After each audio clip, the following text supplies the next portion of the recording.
Hello everyone, this is Cthulhuigi and welcome to part 1 of Let's Play Wario Land 4, aka my triumphant return to playing video games no one but me wanted me to Let's Play. Well, I think, maybe one person said it was a okay idea, but, yeah, I'm not going to do hard runs because I'm too bad at them. I was trying a super hard run, but I was having too many issues with it, so I'll do a normal run. Try to bear with me, I don't think anyone cares about it anyway, so... Oh, I forgot to do the intro, whatever. You can look up the intro somewhere else.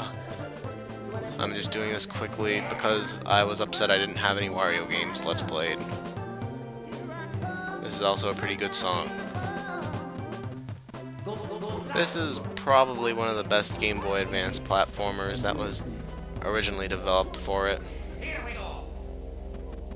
I think there were probably some other good ones, but I can't think of what they were off the top of my head.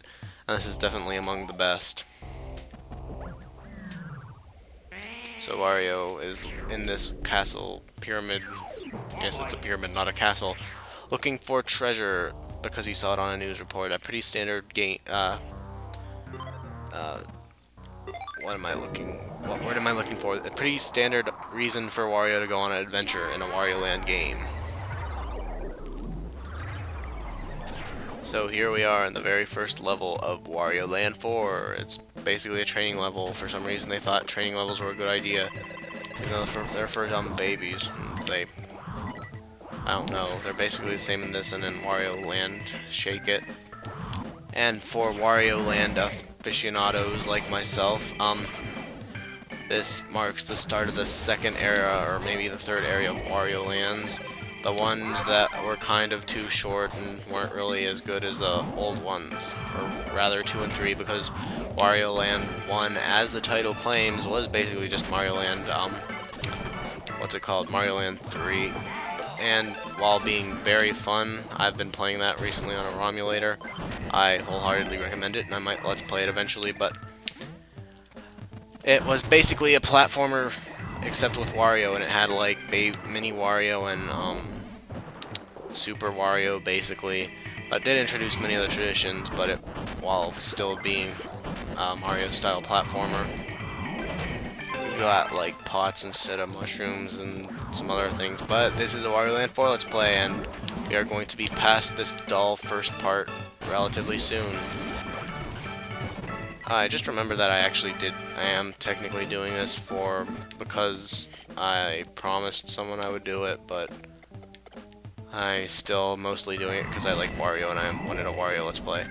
In each level there's some of these heart laser things. I think they're in each level. And when I get to the next one, I will try to remember what it's called.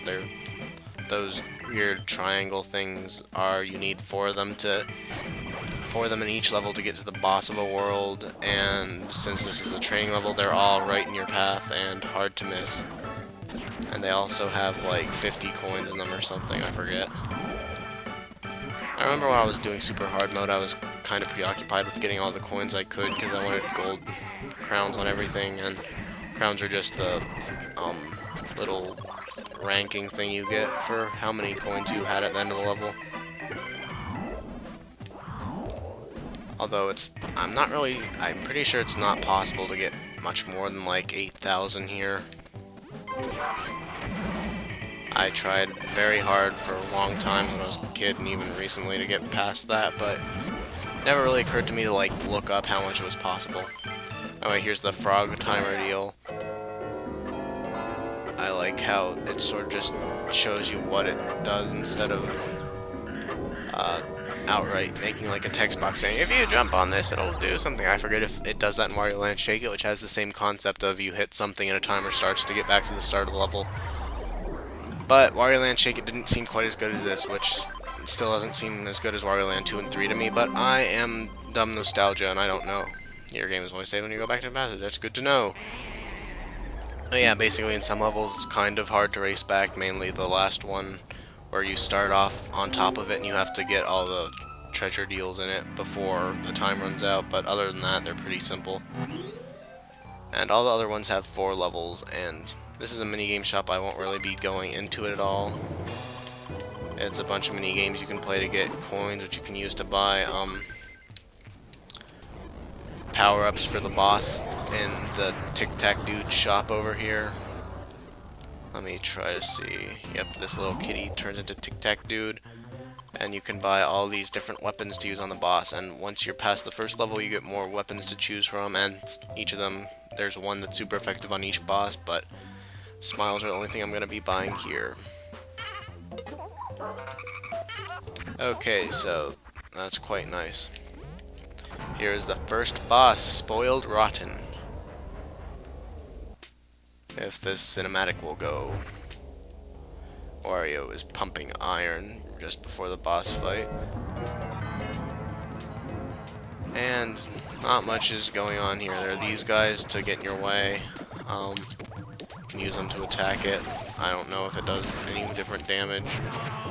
Never really bothered figuring out the mechanics of how these bosses work. So apparently that doesn't damage it. After a few hits, it starts getting kind of pissed at you and turns into this. I don't really get what it's like some kind of a beat, I think, but it's kind of a weird boss, and you have like much less health on the hard mode, so I took a long time to beat it, and it was kind of embarrassing. But enough of me being bad at video games. This is actually one of the few video games I can't really beat on super hard after trying for a long time, and it kind of annoyed me. And I mean, I'm sure I could eventually get it, but anyway, the bottom of this golden pyramid starts rising up. It's like a inner pyramid or something, but it won't rise up all the way, just enough to reflect the light onto other parts of the passage, I guess. So, yes, different passages in the sound room. I probably won't be bothering to get all the CDs because one or two of them are pretty well hidden, and I do not want to spend extra time doing it because, I mean, you basically, on some of them, if you miss them, you have to go through the entire level again to get them. And that is well and good while playing on your own, but it wastes a bunch of space on my computer, which is already pretty much dying. So I'm not going to be recording videos of those. If you really want to see all CDs run, I'm sure you'll be able to find them somewhere on these YouTubes or whatever third-party site that references YouTube you might be watching this on. Pretty simple. I kind of screwed up there because I can't get those right now without that box. And it's not really a really important thing, but when you ground pound, these guys change color and act differently, and those Shy Guy looking things do too. I don't know what they're called. I'm a bit upset by this because I like to know the names of every minor enemy.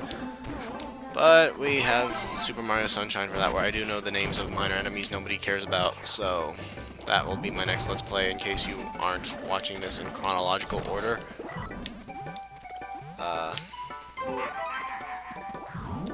So yes, I'm not talking very much about the game itself. Well, kind of, I guess. These Kirby, spiny looking things are pretty cool. There, you have to ground pound to jump on them. It's actually a bit of a reference to the first Wario Land, which had enemies the same way, but I'm pretty sure all games where you can do an earthquake type move have that. Here's like the professor who was studying this pyramid. He looks like a weird potato monster, and I can't figure out what the deal with his brain is. Is he wearing a shower cap or a helmet, or I don't know. He upset me when I was a kid, and he still kind of upsets me. But, yep, that's all pretty simple. There are a lot of the pipes like that with the Professor Man that you need to use him to solve a puzzle to get a gem. Pretty important to getting a good treasure score. Of course, I don't really care about that in this run, considering the only thing treasure can be used for besides bragging rights is purchasing chances at the minigame shop, which is too boring for me to care about. Anyway, Fat Wario, the first of Wario's many superpowers. It lets him basically do what I just showed you, and he moves too slow and takes too long to get rid of it when you don't want it, so it's kind of annoying at times. But it's still a pretty great superpower. Here's, I forgot to mention that it's Keezer or something, I think. I don't really know what his name is, but you need this key duck-looking ghost in every single level before you exit it to unlock the door to the next one, and it wasn't quite obvious in that first level because it was like impossible to beat the level without getting him or something, probably. I don't know, I'm not entirely there right now, so this might not make an entire bunch of sense, but I don't think this is going to be nearly as popular as a bunch of my other Let's Plays, so you're getting the short end of the stick for being a fan of a slightly unpopular game, sorry. So we'll race back to the start of this level in the next part and hopefully be able to clear another level or two in Palm Tree, or not Palm Tree Paradise, the grass chamber or green chamber or something. Anyway, smell you later.